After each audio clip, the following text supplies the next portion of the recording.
All right, we are back at Monday Night Muscle with one of the greatest of all time, the best that ever did it. I wrote an article on this guy called The GOAT.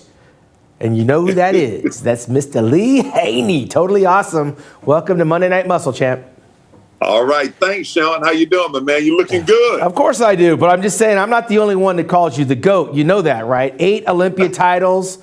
You retired at like 31 years old. You won the NPC National Championships, the Teenage National Championships. You married your your elementary school sweetheart. Yeah. And you even named your daughter Olympia. Sorry, Josh, but you know, you got a sister named Olympia of all names, the greatest of all time. Lee, a couple people tried to come for me when I called you the greatest, and then I had to rattle off all your statistics. There's some people out there in cyber world, social media, you know, they get Ronnie Coleman, they talk about Dorian, they talk about Arnold, and they try to quantify why they surpass what you accomplished. And I put their asses in check by just telling them, you did it all by the time you were like 31 years young, and you did it while you were married, raising a family. That right there blows everybody else out of the water to me. You're the greatest. All right.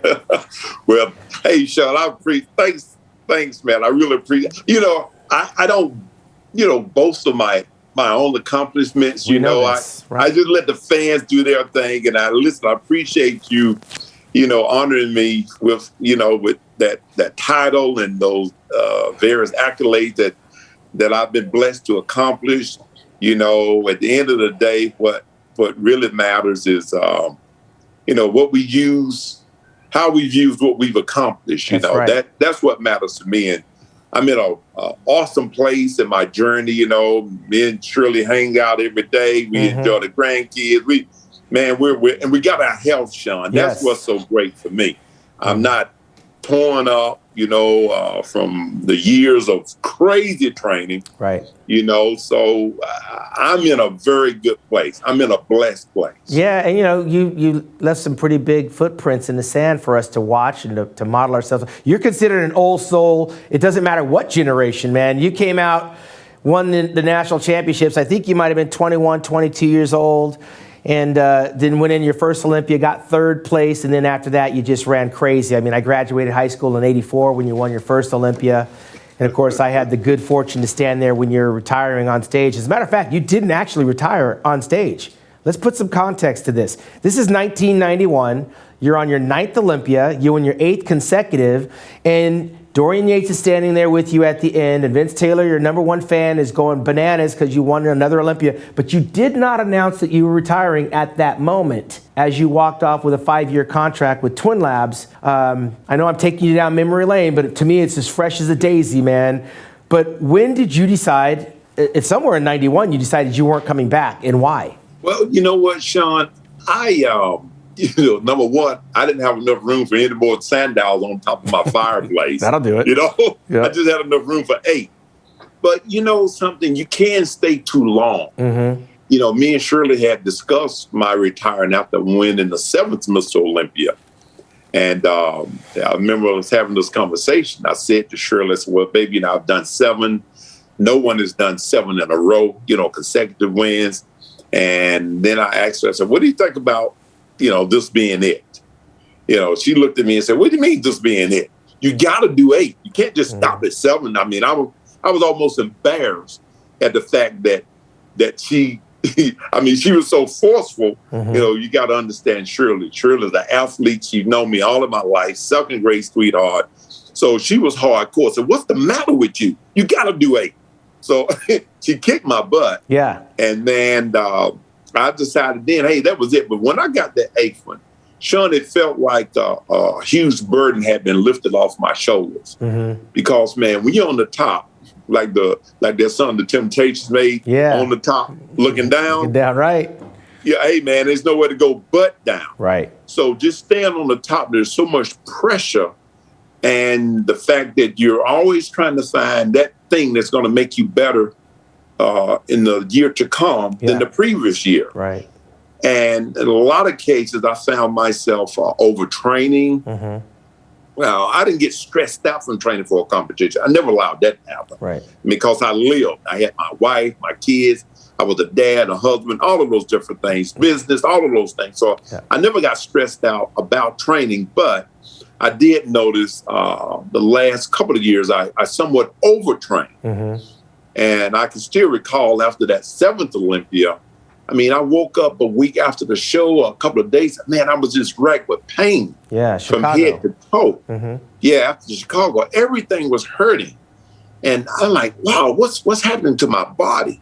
And I wondered then if I could go on for another Mr. Olympia. Mm-hmm. And so what I did after I gotten home, you know, a couple of weeks, going to 3 weeks, I detoxed my body, cleaned my liver, my kidney, my bloodstream, urinary system, gave it some rest, plenty of water and fruits. And man, within probably 3 to 4 weeks, I had fully recovered and felt like, man, I could go again. I felt all brand new. Mm-hmm. And at that time, I said, okay, let's move forward. I'm ready for this. But that 7th one, man, yeah, it hurt. It hurt. I mean, let's put some context. I mean, that 7th year was a drug tested year. We lost 5 athletes to the drug test there.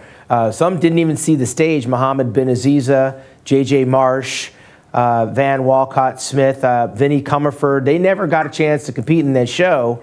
And of course, you were standing with Lee Labrada, number 1 and number 2. And after that, we kind of went through a change in the sport of bodybuilding. I think people consider the start of the 90s and throughout probably the greatest years of bodybuilding, which would be the tail end of yours. But in 1991, I remember it like it was yesterday, I came off of winning the Arnold Classic Championships. I made a T-shirt, Lee. You know, I don't know if you ever saw it, but it said Ray versus Haney. That's how cocksure I was. I was gunning for you. I had a shirt on the back of my shirt said Ray versus Haney. I wish I could find it.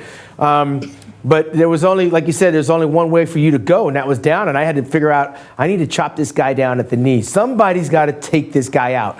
Yeah. Of course, I wound up getting 5th that year. I had a front row seat, but I didn't see the retirement party. I mean, I would have thought you would have gone to the microphone like Arnold Schwarzenegger and said, hey, man, that's it, I'm done. But you didn't do that. So when did that become a reality for you? When and where were you? Because it didn't happen the night, which was, I believe, September the 9th or 10th in Orlando. Where and when did you tell your wife, hey, I won the 8th one, I'm the greatest, I'm done? When did that happen? Well, you know something? It was like we both knew that the 8th one was the last one. And it wasn't something we had to have a discussion about. Right. Because after winning the 7th one, you know, Shirley said, hey, you got to do 8. So that got to do 8 was the magic number for me anyway. But only you two knew that. Why? Only us. Only we knew that. Only we knew it. So you know, when did you publicly say I'm retired? I don't know if I ever said. I don't think you did, John. I don't think I ever did. You know, I just quietly stepped away. Hey, I've given all I could give. Yeah. You know, it was time to open up another chapter. Mm-hmm. You know, I had opportunities that was coming my way, such as the Lee Haney Championship workout on ESPN. That was awesome. I love it. Yeah, man. I remember it. That was fun. You know? Yeah. So all of a sudden, man, I had a shoe contract for a company called Autry Shoes. Yeah. You know, I had signed a new 5-year contract with Twin Laboratories. Mm-hmm. So there was a lot of opportunities coming my way. Now, I tell you what, I wish we had the internet during that particular time. Right. We had, man. It would have been a whole nother it would have been a game changer. I'll tell you what. I'll tell you. Besides you killing everybody in the Olympias every year, one of the fond memories I had, I was participating in the '94 Olympia. I got second that year in Atlanta, your hometown. But it was the first time that Joe Weider had brought all the Olympia champions on stage. And I didn't get to appreciate that because I was in the throes of the show. I saw Dorian put his sweats on and walked out there while you guys were all suited up. But you guys were on that stage, and that video footage of seeing Larry Scott, the beginning, and all the great champions, up into your era. And we're talking, this was 1994.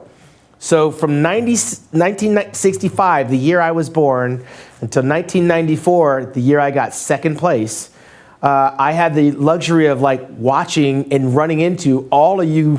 It was historic for me, and I think it was downplayed. It didn't get the publicity it should have, because that was one of the first. I think we tried to do it one more time after that. That was like the first time you guys had all gathered generationally, including Dorian Yates. What was that moment like for you guys? I saw you gave a little speech up there with Joe, and Joe was in his glory. He talked to each of you champions individually, and then you were the second to the last standing there next to Dorian, who was going to carry that torch from 94, 95, 96, all the way to 97. Well, Sean, I tell you what, man, that was an incredible time, an incredible feeling. I still have that photo of all of us standing on stage together. And, man, you know, it meant a lot to me. It still means a lot to me today to just know that I had the opportunity to stand up with some of the greatest, not some of the greatest bodybuilders of the eras, you know, that is past and present, as far as I'm concerned. And the other thing that I feel very fortunate about is that I was on the tail end of an era that few had a chance to experience. When I say era, in 1984, 83 and 84. Hold on, Lee, hold on. I don't want to cut you off because we got a commercial. But that 1983, 1984, that's when I got started. So this is going to be a good story. I want to hear this right after this commercial break. People always ask how I got here. I was willing to work just a little harder than everyone else. Every damn day. If I can have hundreds of hours back, you know I'm gonna grab them. Spending hours prepping chicken, rice, and vegetables, F that. I rely on perfect nutrition. I rely on trifecta. All right, we're back with the GOAT, Lee Haney, right at the throes of where he's talking about where it all started for him as a 1982 national champion, his rookie season in 1983 when he got third, and of course 1984 when I graduated high school. Lee Haney won his first Olympia, and he's picking up the story right there. Yes, and Sean, you know, as I was saying, man, it was absolutely incredible. 83 and 84 for me because I was on stage with some of the greatest Olympians of all time. Frank Zane, Robbie Robertson, Roy Callender, Boyer Coe, Muhammad McCoway, you know, the Lebanon Lion, Samir. Chris Dickerson, Joseph Wilcox. Yeah, Wilcox. I don't want to Bertold Fox, Albert Beckles. Roy Callender, I believe, might have been there. Roy Callender. Crazy. I mean, it was absolutely incredible. Now, I hope I didn't leave anybody out. Tony Pearson, I think everybody was there. And what was special to me was I had a Tom Plash. Got to mention Tom. I had a chance to be on stage with the greatest of Olympians. Few can ever say that they experienced that. Right. I did as a 23-year-old. Yeah. Then as a 24-year-old. So I got a piece and a taste of something that I had watched growing up as a youngster. Right. I mean, Robbie was painted on my wall at home. I had workout, muscle builder, muscle and fitness magazines, and you know, Ironmans and sports training, Muscle Training Illustrated, of all of these great Olympians. You know, and here I was on stage with them, so it was absolutely incredible. Yeah. And I owe a great deal of debt to each and every one of them. That's why I wanted to do a service, you know, and be of service, not forget where I come from, but then also not allowing anybody else to forget the footsteps in which I had a chance to step into. Right. Having been a part of that whole deal. You know, Samir is also a piece of gold. Yes. Because Samir was there with Serge Nubret and Sergio Olivier, these incredible people, you know, before I was there. Right. So it was just an awesome time, man. And I really appreciate the love and the compassion that Joe Weider showed for the athletes. And because Joe loved the athletes. When you know, after Joe had gotten old and, you know, had passed, you heard all of these unique stories coming from yourself. Yeah.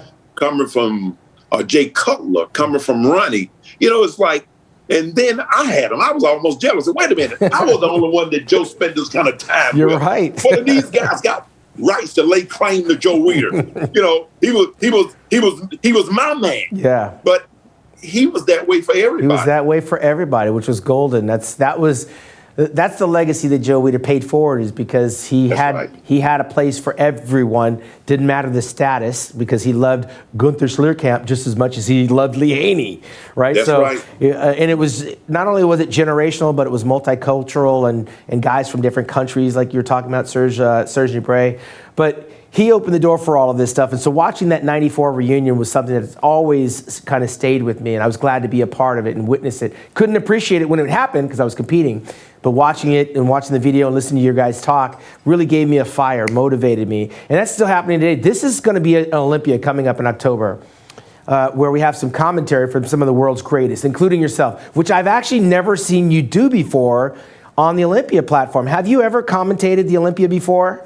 I did it one time in Atlanta with Tom Dieters. Okay, I was probably competing in the show. That's why I don't remember. Yeah, you're part of the show. I'll tell you, man, a funny story is so funny. One of the guys had just finished posing. Big guy, big music, da-da-da. And I made a comment standing there with Tom. I said, now, that's the way an Olympian should pose. Big music for a big physique. Not this Tweety Bird. Oh, music. yes, I remember. Guess who came out next? Who was it? Tweety Bird. I remember that. Yeah. That was so funny. You put your foot right in your mouth on that one. Yeah. But nonetheless, there's room for both styles, right? I mean, styles make That's physiques. Right. And that's what's so beautiful about where the sport is today. Mm-hmm. You have your big guys, your big monstrous physiques. You have your classic physiques. Right. You got your men's physique, right? Yeah, you got everything for the men, everything for the women. So there's something for everybody. So the sport is truly expanded in a very positive way. But what's great about it is that you've never left the sport. Of course, I haven't either. And to have you as part of one of our color commentators for the Open Olympia on that platform, these guys are going to be hanging with bated breath on your critique of what you see and what advice you can give them to be better. And of course, we're going to be joined by the Hall of Famer Rich Kasperi, the Dragon Slayer, Rich the Itch, you named him. And of course, we're also going to have Lee the Flea, you also named him. Lee Labrada is going to be helping out. So we're going to have an all-star cast, and of course, Flex Wheeler is going to join us there. It's going to be kind of a reunion of sorts. But to get the expert feedback so these guys coming up can learn from what the trained eye sees, they'll be able to go back into the gym when the show's over and work on those criticisms that we have for them. You saw Patrick Moore, the California Pro Champion, walk out of an interview here, and you had some really good words for him. I mean, I didn't realize this, but he told me that I named him The Future in a conversation, and he liked the nickname. So now I'm giving out nicknames like you were given. So The Future, Patrick Moore, you had some really kind words to say about him. What do you think about that kid? Oh, yeah, man. When I saw Patrick the first time, his physique truly blew me away. He looked great. Very classic looking physique, from the era of us, Sean. Yeah. I say us, I mean me, you, Arnold, Robbie. Right. I mean, that's what made bodybuilding beautiful, and it made me want to become a bodybuilder. Right. And it was realistic in such a way that I can get there. Right. So that's what I love about Patrick's lines, and I'm sure he's gotten much better since the last time I saw him.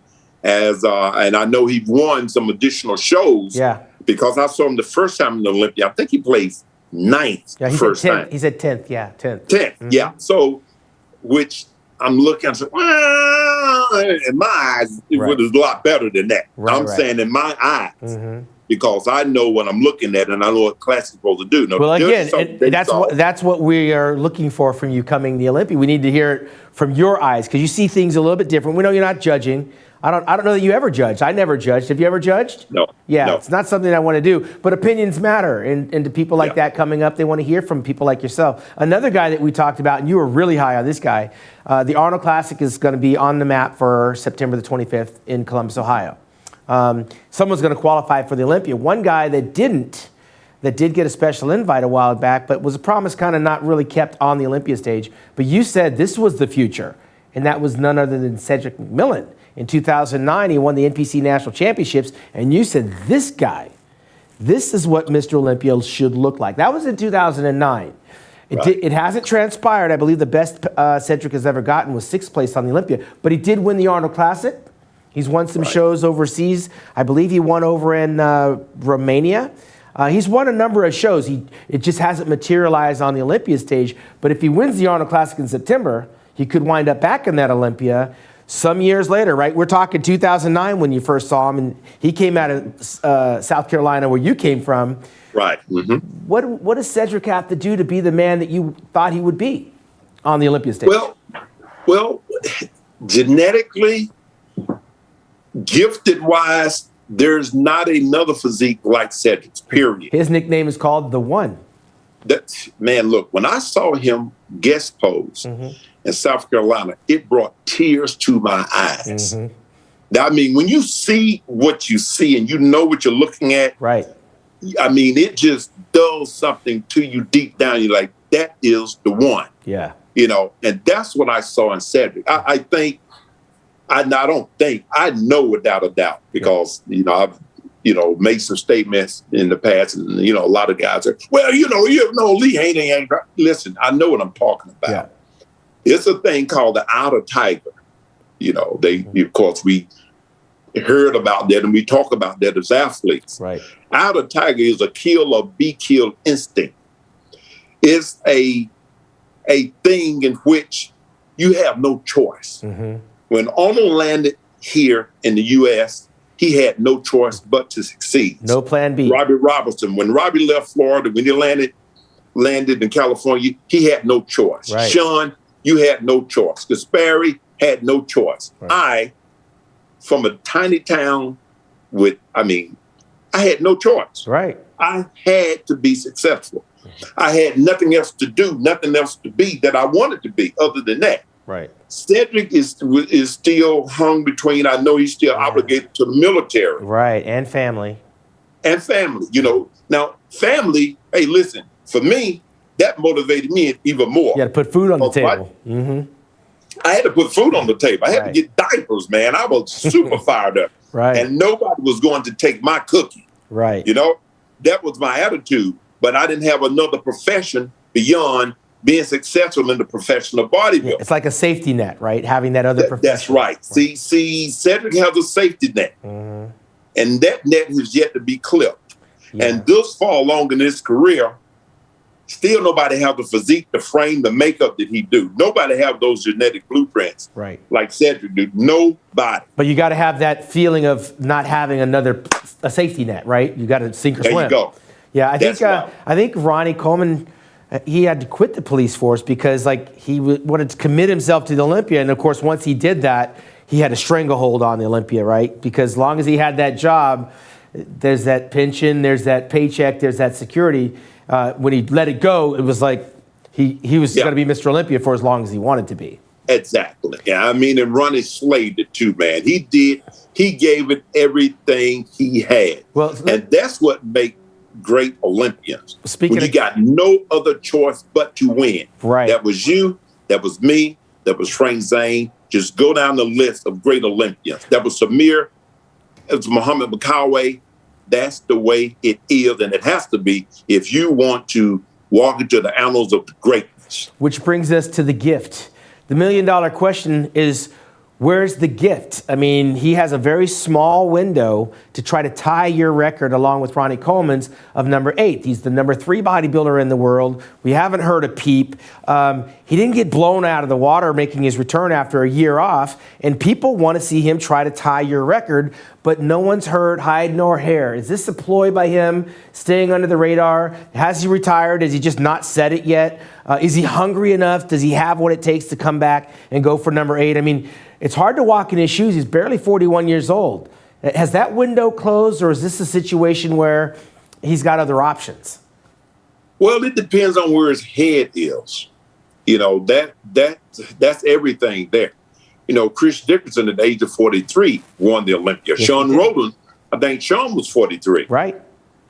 So now. Hell, Ronnie might have been 43. I mean, Ronnie was up there. Exactly. Yeah. If bodybuilding haven't stepped in a direction differently than where he was before he left, then he has a chance to come back.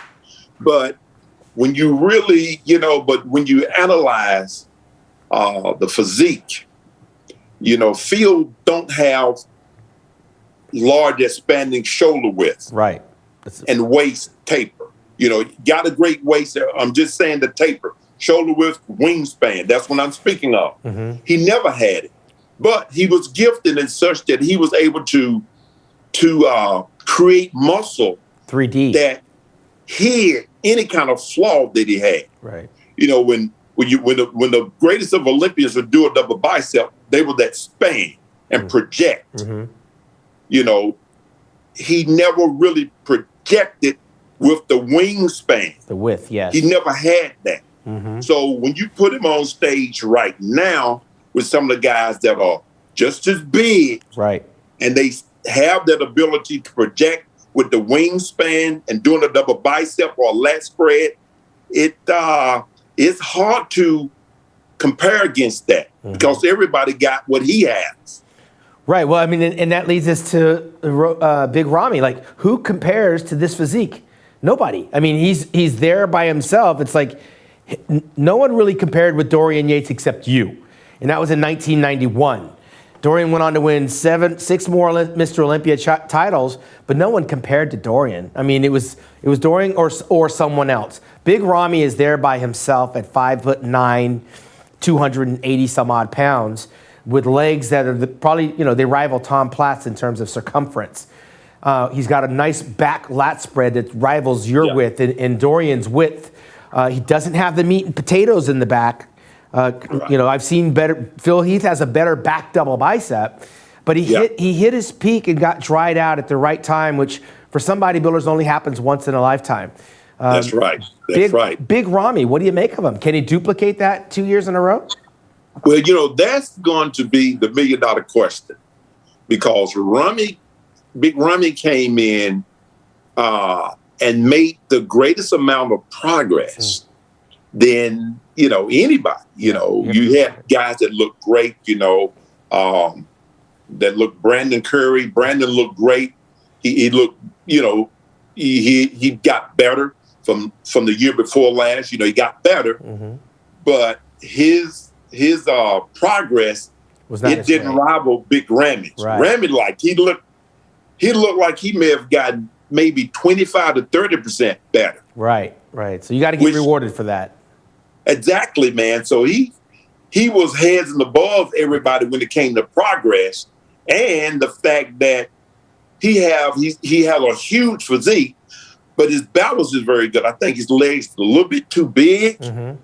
However, his balance, when it comes to comparing him to the other athletes, he's not awkward. He don't have a blocky waist. Mm-hmm. Everything fit with him. Yeah, he was just big. Yeah. And he was sliced. Well, what do you make about someone like Hunter Labrada, not Lee, Hunter Labrada, who's Lee supersized. He's 5'9".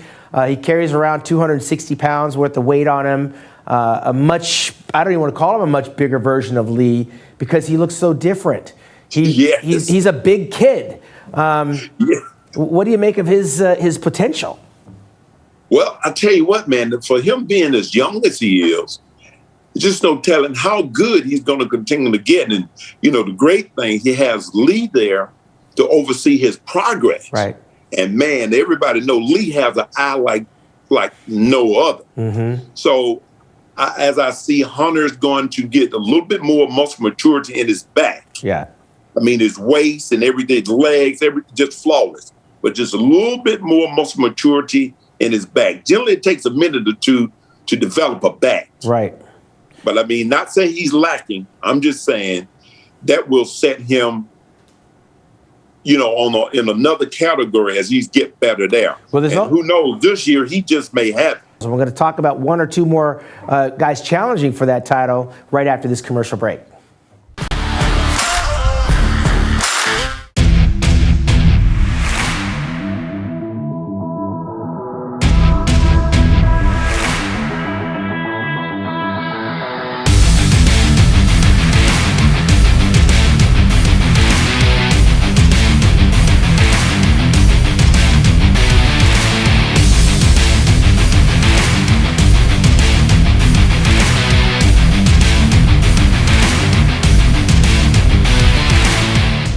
All right, we are back talking all things Mr. Olympia with the greatest to ever do it, Lee Haney. We were talking about the 56th annual Joe Weider Mr. Olympia weekend, but it may be 57. I'm going to have you guys, you got an assignment.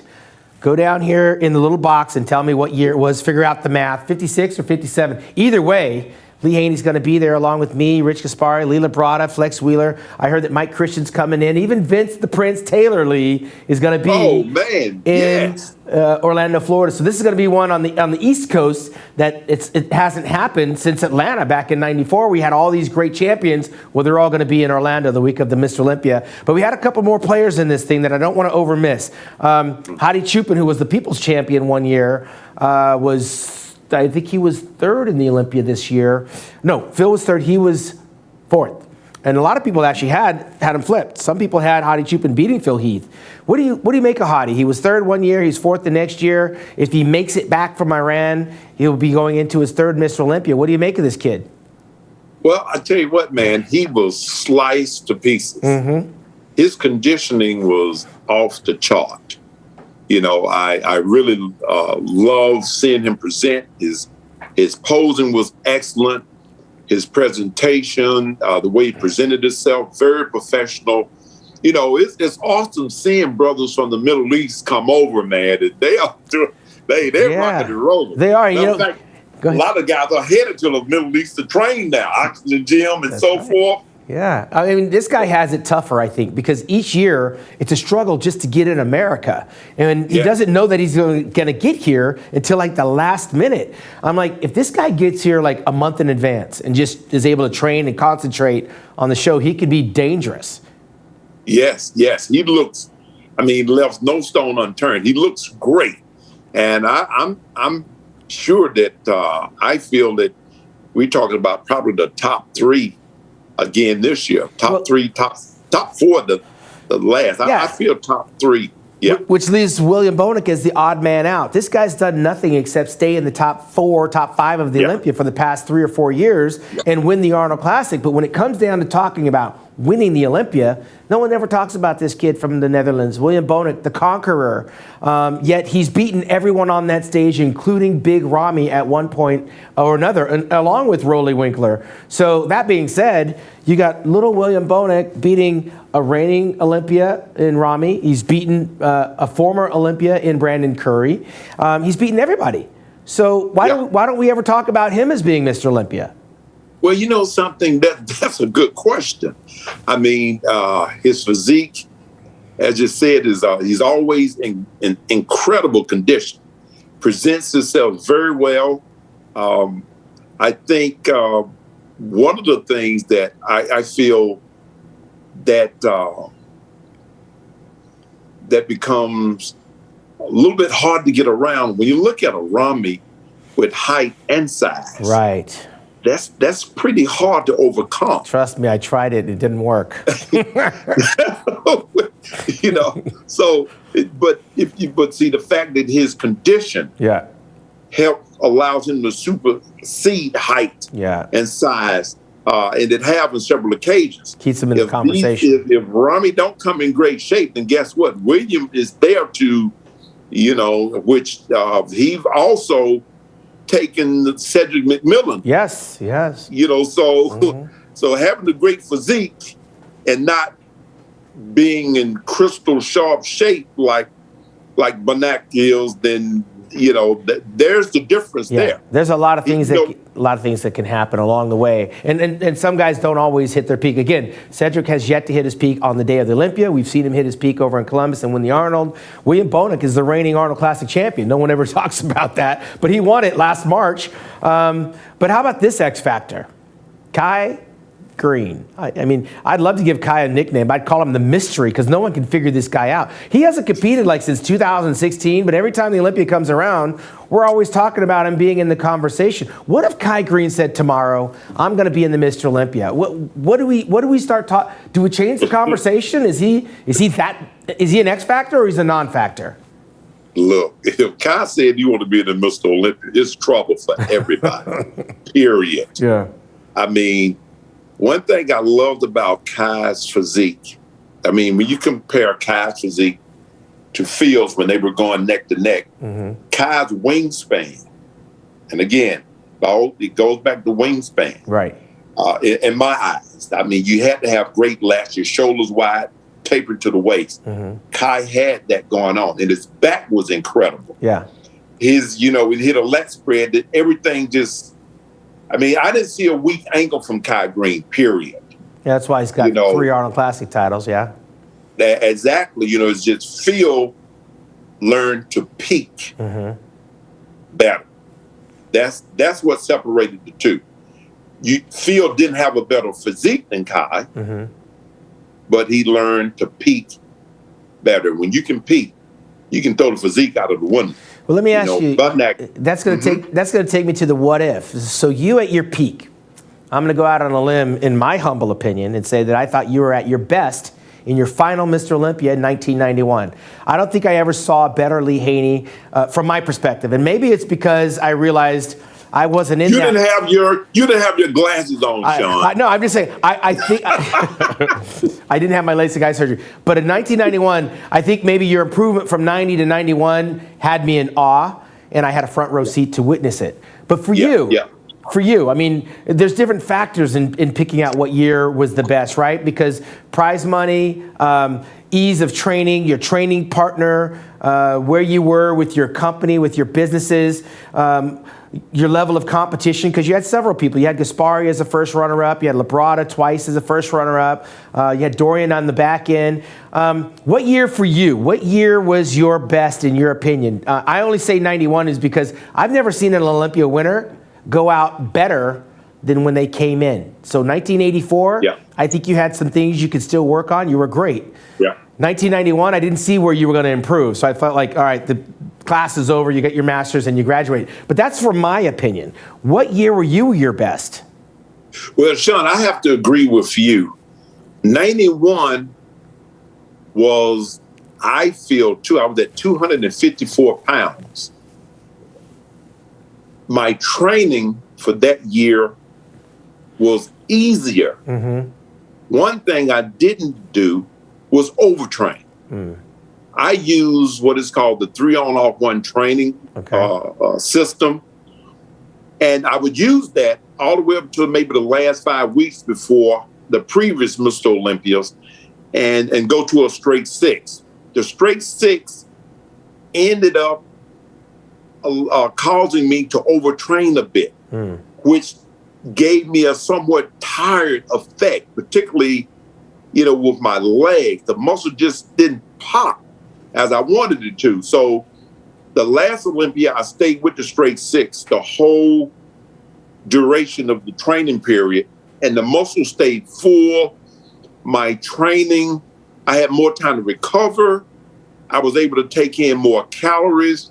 And I said, man, I'd be doggone. You would hear me say in past interviews, I finally learned how to peak. Yeah, and so the question is, when you did hit your peak, is that peak the best of all time? Are you better than Dorian Yates at his peak? Were you better than Arnold Schwarzenegger in 74, 75? Could you have beaten Ronnie Coleman in 1998? I mean, you got to have a perspective on that, champ. Well, you know what? It all depends on what the world of bodybuilders were looking for at that particular time. See, Sean, you just as I, I feel, let's say Chris Cormier, Flex Wheeler, we were all told that we had to look like Robbie, Arnold, Frank Zane, Roy Callender. We had to look like those physiques. So in my mind, I said, if I can create a combination of Robbie and Arnold, who's going to beat that? Right. Because the world is saying that's what we want to see. That's what the world of bodybuilding wanted to see. And so I gave them that 31.5-inch waist, I think 54 shoulder, So that was all of those physiques in one. And it was at that time, in that era, which it never existed at that time. That's exactly it becomes very hard to compare eras when you start taking champions. That's right. And I've had that conversation. Like, if Muhammad Ali's the greatest, could he have beaten Mike Tyson in 1987, 88, 89? And he probably wouldn't have, because Mike was a beast.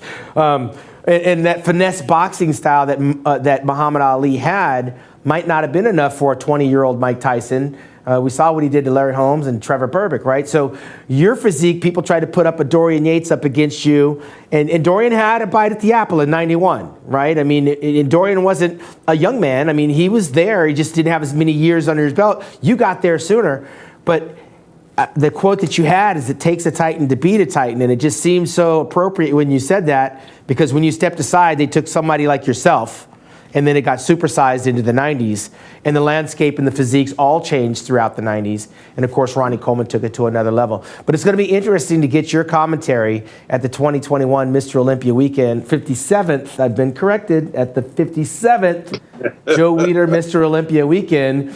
Because, Lee, you worked closely with Joe. He gave your wife a job out there in California, helped you create a life and a living, not just for you, but for Arnold, for Franco, for all the guys that were in the sport. And now we've got Big Ramey all the way from Egypt doing the business, and you're working with and for the new owner, and Jake Wood, who's just as passionate. I'm looking forward to you guys actually coming together. The past meets the future, and also sharing your stories with these guys Olympia weekend, because it's not so often that these new guys right now, these Instagram famous YouTube guys, are going to have a chance to be close to someone that's a piece of history, because I believe that's what you are, based on what you accomplished. You are our sports magic, or Michael Jordan, I should say. You are the Tiger Woods of bodybuilding. So I know you don't like to hear all of that stuff, but as a fanboy, I'm going to give it to you straight. I'm known for telling it like it is. So what I say is the gospel. We look forward to seeing you in Orlando, Florida. Keep doing what you're doing, and we're going to learn more about your training certification, your Lee Haney Games on November the 13th, I believe, out there in Atlanta. Right. And we can follow you and get all that information on Instagram at what? Lee Haney Official, or? Yeah, Lee Haney Official. Lee Haney Official, man. Thanks for chiming in and sharing your insights with us. We look forward to your commentary this year. Thanks, Sean. I'm looking forward to it. All right, Lee Haney, the greatest to ever do the business. And if you don't believe me, read my article I just wrote on him called The GOAT at digitalmuscle.com. That's going to do it for us here at Monday Night Muscle. We'll see you next week.